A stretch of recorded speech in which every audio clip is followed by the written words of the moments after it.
L'épisode débute par la cérémonie de mariage de Sahil et de Nidhi dans une ambiance tendue où les invités ne cachent pas leur étonnement face à la simplicité de l'événement.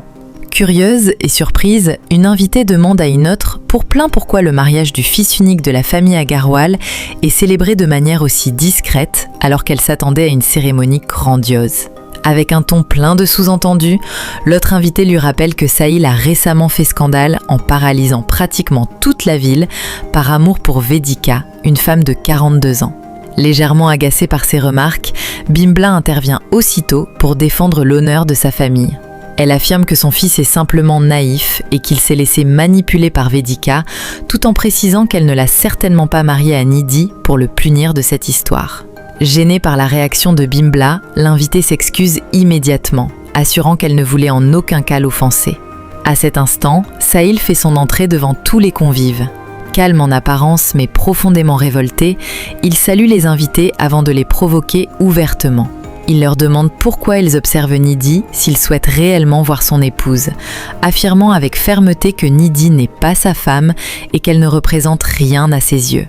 Sous le regard médusé de l'assemblée, il dévoile alors une poupée élégamment habillée dont le visage est recouvert d'une photo de Vedika, qu'il présente fièrement comme sa véritable épouse. Choquée, humiliée et furieuse, Bimbla lui demande ce qu'il est en train de faire. Déterminé à dénoncer l'injustice qu'il estime avoir subie, Sahil lui répond de ne pas s'impatienter. Il explique que, tout comme certaines personnes échangent les épouses derrière un voile, il lui a été impossible d'épouser la femme qu'il aime réellement. Il ajoute qu'aucune personne présente ne peut comprendre la souffrance de celui qui a été trahi, mais qu'ils finiront tous par ressentir cette même douleur lorsqu'ils seront eux aussi victimes d'une trahison.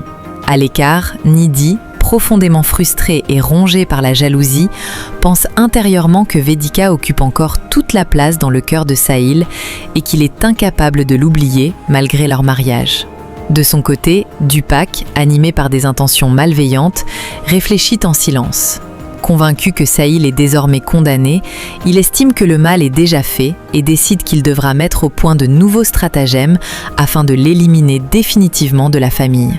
Cherchant désespérément à sauver les apparences devant les invités, Bimbla demande ensuite à Sahil de cesser cette scène humiliante. Blessé, mais inébranlable, Sahil lui répond qu'il refuse d'humilier des étrangers, contrairement à ce qu'elle a fait avec lui au sein de sa propre famille.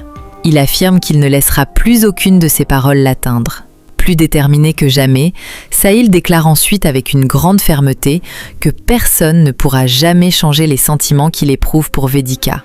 Il affirme être profondément amoureux d'elle, que son cœur lui appartient entièrement et promet de prouver la sincérité de son amour si quelqu'un ose encore en douter.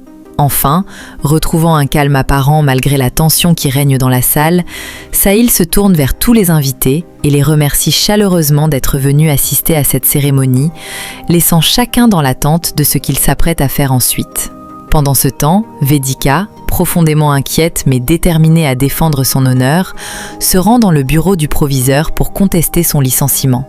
Elle lui rappelle que le tribunal l'a totalement innocentée de toutes les accusations portées contre elle et affirme ne pas comprendre pourquoi l'école refuse malgré tout de la réintégrer. Mal à l'aise mais résigné, le proviseur lui explique que le verdict de la justice ne suffit pas à apaiser les inquiétudes de certains parents d'élèves. Il reconnaît que beaucoup de personnes la considèrent innocente, mais précise qu'une partie des parents continue de douter d'elle et a même menacé d'engager des poursuites contre l'établissement si elle reprenait son poste. Il lui confie qu'il ne peut pas risquer de mettre l'école en conflit avec les familles.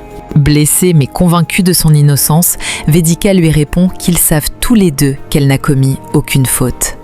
Attristée et remplie de regrets, le proviseur lui assure qu'elle est l'une des meilleures enseignantes que l'école ait jamais connue. Il lui avoue que personne ne souffre davantage de cette décision que lui, mais qu'il a les mains liées et qu'il lui est impossible de la réembaucher, même s'il en a le désir. Révolté par cette injustice, Vedika lui demande s'il est désormais possible de licencier n'importe quel employé sans raison valable. Froid et inflexible, le proviseur lui répond qu'il possède l'autorité nécessaire pour renvoyer tout membre du personnel enseignant de l'établissement. Il met alors un terme à la discussion en lui demandant de quitter les lieux. Un peu plus tard, Sahil arrive chez Vedika avec toutes ses affaires personnelles.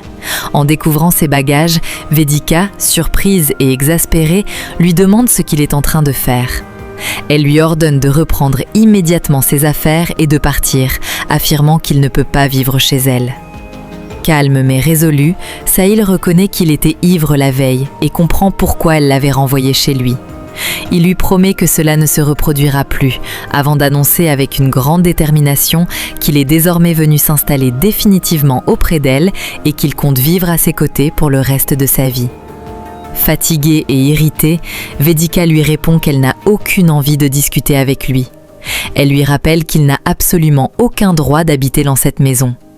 Sûr de lui et déterminé à imposer sa décision, Sahil affirme au contraire qu'il en a parfaitement le droit puisqu'il est officiellement son époux. Il ajoute qu'il est désormais copropriétaire de cette maison et qu'il possède légalement la moitié du logement. Incrédule, Vedika balaie immédiatement ses propos, persuadé qu'il s'agit encore d'une de ses idées absurdes. Confiant et obstiné, Sahil lui réplique qu'elle n'est pas la seule capable d'obtenir ce qu'elle veut des autres. Il affirme que, lorsqu'il prend une décision, il ne recule jamais. Il réitère alors son intention de vivre avec elle pour le reste de sa vie et la met au défi d'essayer de l'en empêcher. Complètement déconcerté et persuadé qu'il a perdu la raison, Vedika lui répond qu'il raconte n'importe quoi. Elle lui rappelle que cette maison n'a jamais été vendue et lui demande comment il peut prétendre en posséder la moitié. Sûr de lui et fier de son stratagème, Sahil révèle à Vedika qu'il a racheté la part de la maison appartenant à son beau-frère, Sunil. Il explique qu'il a profité de la cupidité et de l'égoïsme de ce dernier en lui proposant une somme d'argent si importante qu'il lui était impossible de refuser. Grâce à cette transaction, il affirme être devenu légalement copropriétaire de la maison. Choquée et profondément contrariée, Vedika lui reproche d'avoir dépassé toutes les limites. Elle estime qu'il n'aurait jamais dû agir de cette manière et condamne fermement son initiative. Toujours aussi déterminé, Sahil lui répond qu'il est loin d'avoir atteint ses limites. Il lui avoue qu'elle ne mesure pas encore l'intensité de son amour et affirme qu'il est prêt à accomplir absolument n'importe quoi pour elle. Dans la soirée, Sahil organise une grande fête dans le quartier et invite de nombreux voisins. Malgré les réticences de Vedika, il insiste pour qu'elle soit présente à ses côtés. Résignée et visiblement agacée, Vedika lui rappelle qu'elle a accepté de venir à la fête et qu'elle porte même le sari bleu qu'il lui avait demandé de mettre. Elle lui demande alors de respecter sa promesse en rentrant enfin chez lui. Ignorant complètement sa demande, Sahil prend la parole devant tous les invités. Avec enthousiasme et fierté, il souhaite la bienvenue à l'Assemblée avant d'annoncer qu'il veut présenter la personne la plus exceptionnelle et la plus importante de sa vie. Sous les regards attentifs des invités, il sort ensuite plusieurs photographies le représentant aux côtés de Vedika et déclare publiquement qu'elle est son épouse. Cette annonce provoque immédiatement un immense choc parmi toutes les personnes présentes. Déterminé à aller jusqu'au bout de sa mise en scène, Sahil reconnaît ensuite que ces photographies sont fausses et qu'elles ont été créées grâce à un montage réalisé avec Photoshop. Indignée par son comportement, Vedika l'accuse de mentir ouvertement et de tromper toutes les personnes présentes en les décevant par cette mascarade. Blessé mais provocateur, Sahil lui rétorque qu'elle est mal placée pour lui donner des leçons sur le mensonge et la tromperie, laissant entendre qu'elle aussi lui a caché la vérité par le passé.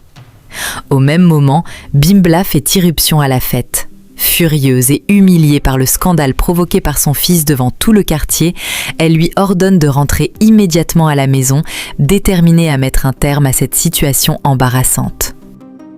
Voilà, c'est la fin de l'épisode 27. Si cet épisode t'a bouleversé, prépare-toi car le prochain va tout renverser. Abonne-toi et active la cloche pour ne rien manquer du drame qui s'annonce.